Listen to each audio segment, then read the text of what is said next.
आप सभी को जय मसीह की। प्रभु आप सभी को बहुत आशीष दे कि आप परमेश्वर के वचन को सुनते हैं और मानने की कोशिश करते हैं और उस पर चलने की पूरी इच्छा रखते हैं और कोशिश करते हैं।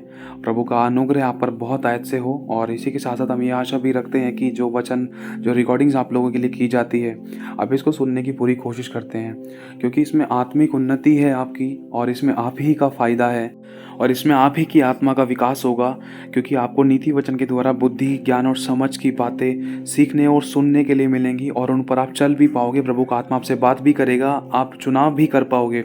और इसी के साथ साथ जिन लोगों के पास समय ज़्यादा नहीं होता, जो बिजनेसमैन है, वो फ़ोन में भी पढ़ने की पूरी कोशिश करें 10 से 15 मिनट।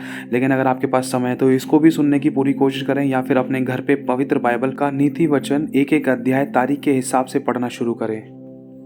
तो आइए अब हम शुरू करते हैं। आज 30 तारीख है और 30वां अध्याय और पहली आयत से। याके के पुत्र आगुर के प्रभावशाली वचन। उस पुरुष ने इतैल और उकाइल से यह कहा कि निश्चय मैं परशु सरीका हूँ, वरन मनुष्य कहलाने के योग्य भी नहीं, और मनुष्य किसी समझ मुझ में नहीं है।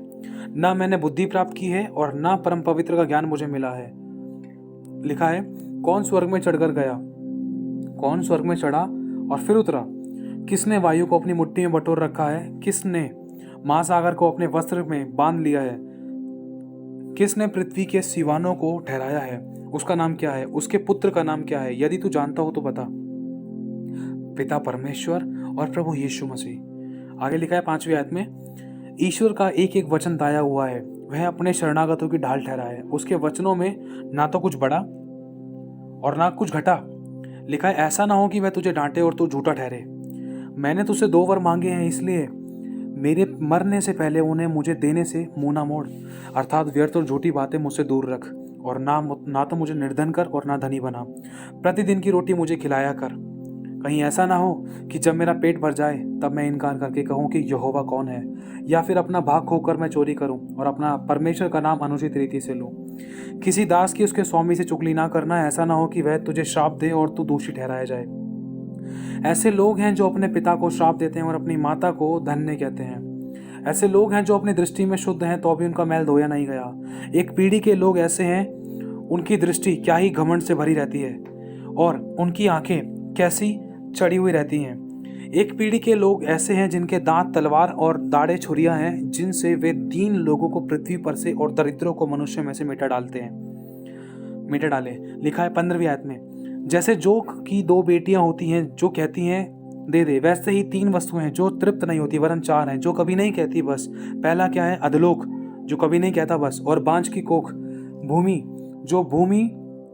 जो जल पी पी कर तृप्त नहीं होती, और आग जो कभी नहीं कहती बस। जिस आंख से कोई अपने पिता पर अनादर की दृष्टि करे और अपमान के साथ अपनी माता की आज्ञा ना माने, उस आंख को तराई के कौवे खोद खोद कर निकालेंगे और उकाब के बच्चे खा डालेंगे।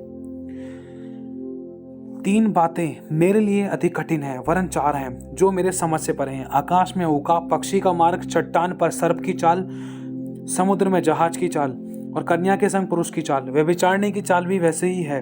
वह भोजन करके मुंह पोंछती है और कहती है कि मैंने कोई नर्त काम नहीं किया। 3 बातों के कारण पृथ्वी कांपती है, वरन 4 हैं जो उससे सही नहीं जाती। दास का राजा हो जाना, मूढ़ का पेट भरना, घिनौनी स्त्री का ब्याह जाना, और दासी का अपने स्वामिनी की वारिस होना। पृथ्वी पर लिखा है, पृथ्वी पर 4 छोटे जंतु हैं जो अत्यंत बुद्धिमान है। पहला, चींटियां निर्बल जाति तो हैं, परंतु धूप काल में वो अपनी भोजन वस्तु बटोरती हैं। शापान बली जाति नहीं तो भी उनकी मांदें पहाड़ों पर होती हैं। टिड्डियों के राजा तो नहीं होते तो भी वे सब के सब दल बांधकर पलायन करती हैं, मतलब दल बांधकर चलती हैं, उड़ती हैं।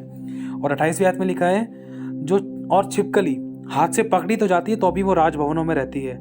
3 सुंदर चाल वाले प्राणी हैं, वरन 4 हैं जिनकी चाल सुंदर है। पहला, शेर, जो पशुओं में पराक्रमी है और किसी के डर से नहीं हटता। शिकारी कुत्ता और बकरा और अपनी सेनाओं समेत राजा। यदि तूने अपनी बड़ाई करने की मूर्ता की या फिर कोई बड़ी युक्ति बांधी हो तो अपने मुंह पर हाथ रख, क्योंकि जैसे दूध के मतने से मक्खन, नाक के मरोड़ने से लहू निकलता है, उसी प्रकार वैसे ही क्रोध के भड़काने से झगड़ा उत्पन्न होता है।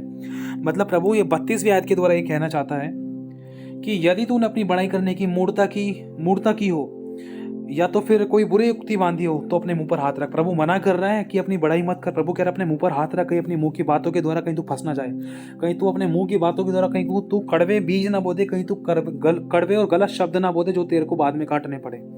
इसलिए प्रभु कह रहा है कि तू घमंड मत कर, अपने मुंह की बात, तेरे मुंह के शब्द ना पे तुले हो और अपने मुंह से अपनी खुद की बड़ाई ना कर। अगर तू सही है तो तेरी गवाही समय देगा, लोग खुद तेरी गवाही देंगे। तो प्रभु आशीष दे आप सभी को। जय मसीह की।